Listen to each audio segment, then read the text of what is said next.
Hey everybody, Pamela here, and last night I was lucky enough to be over at the Port Angeles Vegetarian Potluck, and the founder of that group, Lynley, put on a demonstration on how to make fermented foods, specifically sauerkraut, for this video. And she did such a fantastic job. I wanted to share it with you because sometimes it's like we know we want more sauerkraut, it's so good for us, but it can be expensive in the store. So here's an easy demonstration on how to make it yourself. And you can play around with the different flavors. My personal favorite is dill caraway. I love that, but really play with a lot of different varieties. And keep in mind that, as she said, 85% of our immune system is in our gut. So the more we have friendly bacteria in our gut, the healthier we're going to be. So fermented foods are all about probiotics. Pro meaning for, biotic meaning life. So here you go. Check out the demonstration. If you have any questions, just post them below. I would love to hear from you. There's actually three different kinds of ways you can make your cultured vegetables. Number one, you don't use any kind of a culture, and if you do that, this is termed by Sandor Katz. He termed this wild fermentation, where you don't use any kind of a culture.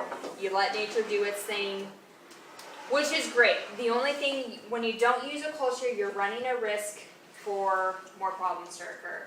You're running a risk for bad bacteria to get in there, for things to grow, things to develop.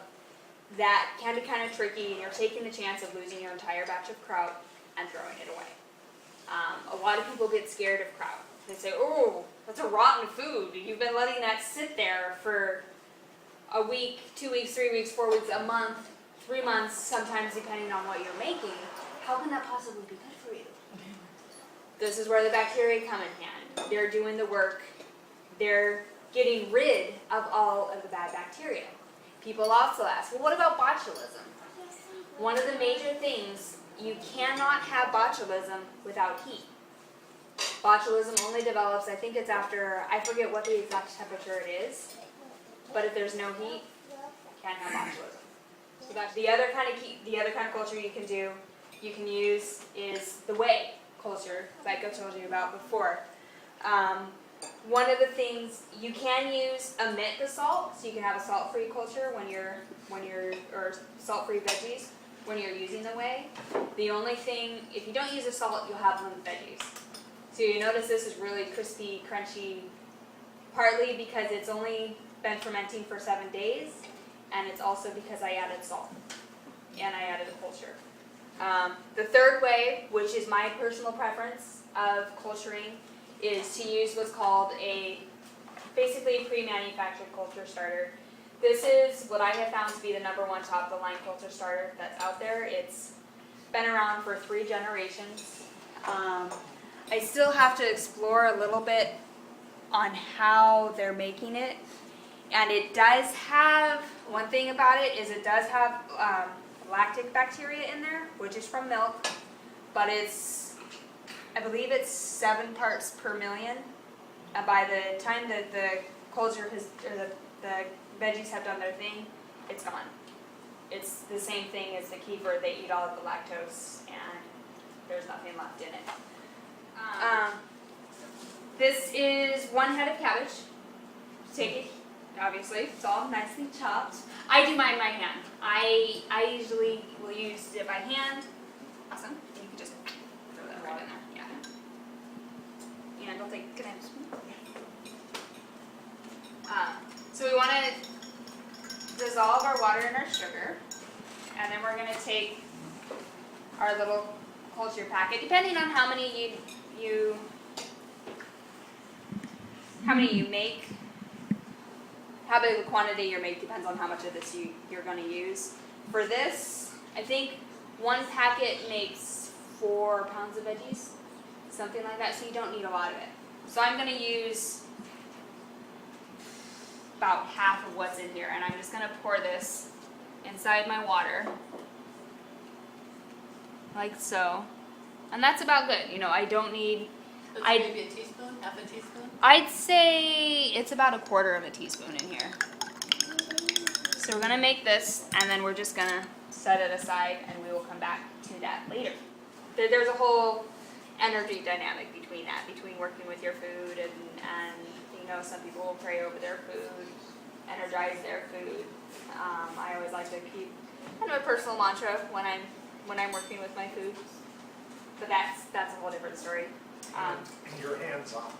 And I'm hands-on. I'm just a hands-on kind of girl. So just for the sake of mixing, I'm going to put these in 2 different containers because it's going to be a lot easier. So I have cabbage, and then what I have here is a half of a white onion and 1 garlic clove. So I'm going to put that in here, like so. 1 Granny Smith apple.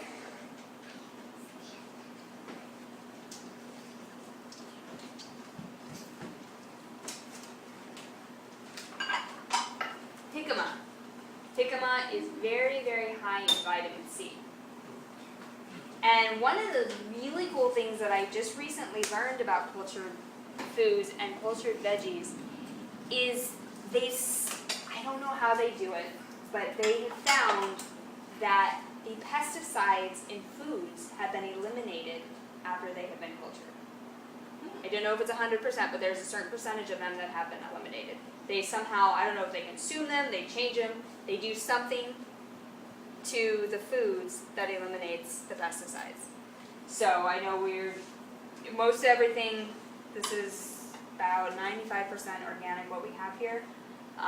Finding organic jicama I don't think exists. So this is the only time I will use jicama are in these veggies because they have found that they just don't exist. The recipe calls for spinach. I couldn't get a hold of organic spinach today, so I got kale. And I thought, well, let's try kale. And I'm throwing in cilantro as well. And I think one of the best things with cultured foods is to experiment, play with it. I love taking the kraut and adding in caraway seeds. And just caraway seeds are fantastic. Kind of like we take that and make a Reuben, to make a really good vegetarian Reuben out of that. And then, so we take that, basically mix it all together, and you add your salt. You can measure your salt. I pretty much just add salt enough to taste to where I can eat it raw and it tastes good before fermenting it. So we'll just we'll sprinkle. And you don't want to use regular table salt. You either want to use, I'm using Himalayan salt here. You can use Redmond sea salt. You can use Celtic sea salt. There's so many different salts out there right now. Don't use the Himalayan, or don't use the regular iodized table sea salt. It has everything removed out of it. You want salt that has a lot of minerals in it. And ideally, if you have access to spring water, you want to use spring water, not distilled water, and preferably not filtered. I know a lot of us, that's all we have. But if you have access to any kind of spring water, that is ideal because it still has the mineral content in it. So I'm just going to sprinkle this on a nice sprinkling. You don't have to add salt if you don't want to, especially when using a culture. Once again, the salt just helps keep it crunchy, keep it crispy. So, Mom, you can come in here. And at this point, you just start playing with your food, and you want to give it a nice, good mixture and massage. So you want to feel the cabbage crunching in your hands and just kind of melting. And you'll feel it as you start working with it. You'll notice that it starts liquefying, and you start getting a lot of juices. So you really want to activate those juices. Good. And some people will take it, some people will mash it, they'll hit it. Some people will take it, they'll put it in their jar, pack it in really tight, put more in, pack it in. Some people will put some in, add the salt, pack it in. There's so many different methods of doing this. Like I said before, I'm just sharing with you how I do it. Go to YouTube, you can see everything. Good muscles with this. You can. Yeah, it's a great workout for your hands. I mean, as a massage therapist, I really get my hands going, get them warmed up, ready to go. And this is you know, this is definitely going to be different. I have quite a bit more kale in here per cabbage. I don't have quite as much cabbage as I did in that one. And every batch is different. You know, you're never gonna get one batch that's the same. Somebody told me the other day, they're like, "Oh my gosh, the kraut was so good. Give me the recipe." I was like, "There's no recipe for that. I don't even remember what I put in there." So you can start to see Yeah, it's definitely all the wet. juices that are coming out, and a lot of that is activated through the salt. So, pack it in. And at home I forgot to bring it today, but I have a little masher that I like to use to put in here. And you just take this. Once again, you can use your hands or you can use, see if I could, don't really have a better angle I can go at. Can I hold it up for you? Hold the bowl up or something? Maybe we can just clear some of this stuff out of the way. Oh, I see what you're saying. Yes, beautiful. So it's one of the tricky things that I find with doing this is making the right amount so it fits in your jar properly. And having the right size jar. I find that I often make too much. Okay, that'll do. Some more of this one. Yeah. So you can really see the juices going here.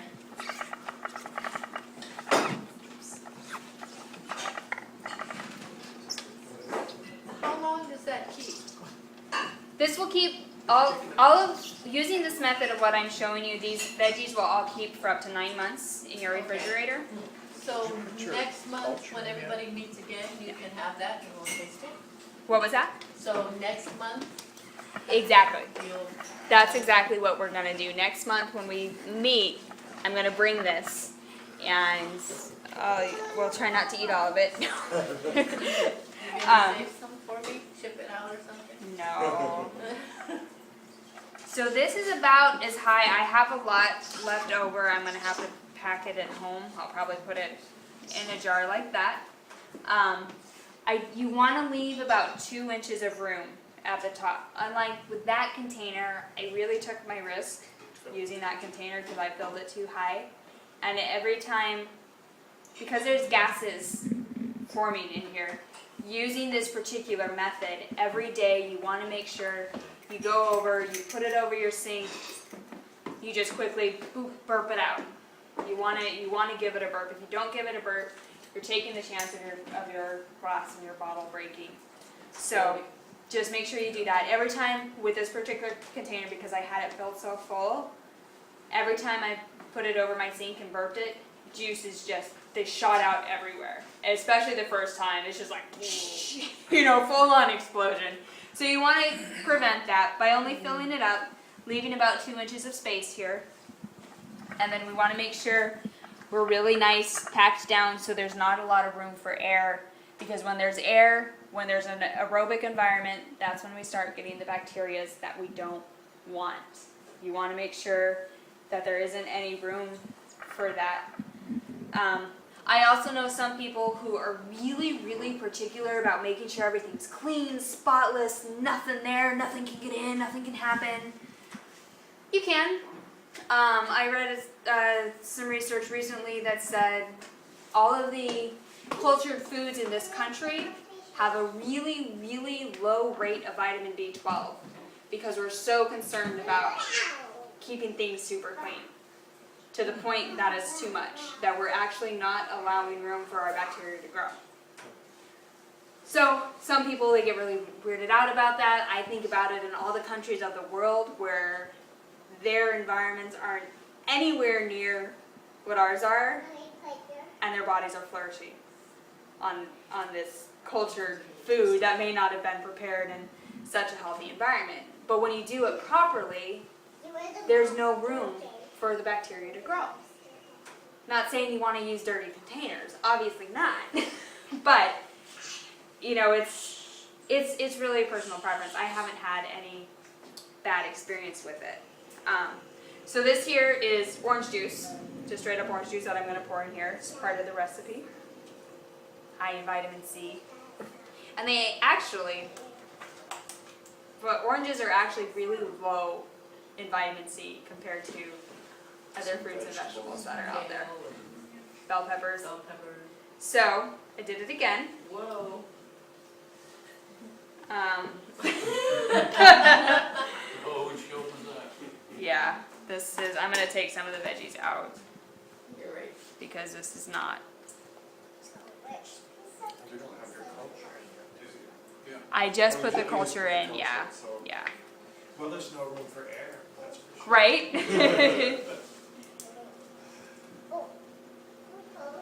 Put some in your bowl of vegetables. Yeah, that's what I'm going to do. Have it have culture too. And then when I get home, we will pack those babies up. And you've got your cabbage leaf. Yes. It's just kind of all. So, you do want to make sure that this whole area is cleaned really well because that is going to be exposed to the air and does leave room for mold to grow. And one of the things you want to keep an eye out for when you're doing this is that if you happen to see, if it looks like there is mold growing, you'll see little white spots. They'll be white, not green or purple or anything like that. They'll be white. Pull those out. Take those out. They usually only surface on the top. I haven't had a problem doing it like this. Doing it this way, I've never seen mold grow. They make fermentation crocks where the mold grows and develops. So there's just something to keep out for. Most people say it's not toxic. Other people say, no, you can't have that, get rid of it, throw it out completely. It's up to you to decide what you want to do. So then you'll notice here I have some washed cabbage leaves. These I like to put on here to, thank you Elise. I like to put these on here to keep all the veggies down because as it starts fermenting and culturing, everything, they're going to start creating air and they start bubbling and growing and start doing their happy dance. So you put the culture on the top and that culture's just going to kind of eat its way down through it? Exactly. So Exactly. you don't stir it. And you can mix it in too. Okay. I've seen some people who they like to mix it in. This particular method I find works just well. This is the way I learned and so that's what I do. So you can see I just pack this around so my veggies are staying pressed down. If you're doing this in a bucket or in a crock, you can also take weights and weigh it down. You can take a plastic bag, fill it with water, put that in there. That would. So I will then, sometimes I'll just kind of go through here and take any extra cabbage that's jumped up. So we have that, and we have quite a very different looking kraut than what we have there. Yeah. Very green because of all the kale. We use quite a bit of kale in here. There's a whole, I think we used the whole bunch. So I'm going to take this, I'm going to put this on my kitchen counter or wherever. 72 degrees, whatever, like the temperature. Yeah, 70, you don't really want it any higher than 70. That's another thing some people say, 60 degrees is ideal. I actually have it pretty close to my wood stove at home. The warmer it is, the faster it's going to culture. If you want to slow it down, put it in your fridge. The other thing too is after your 7-day period of time, stick these in the fridge, wait a week, and they're going to be prime.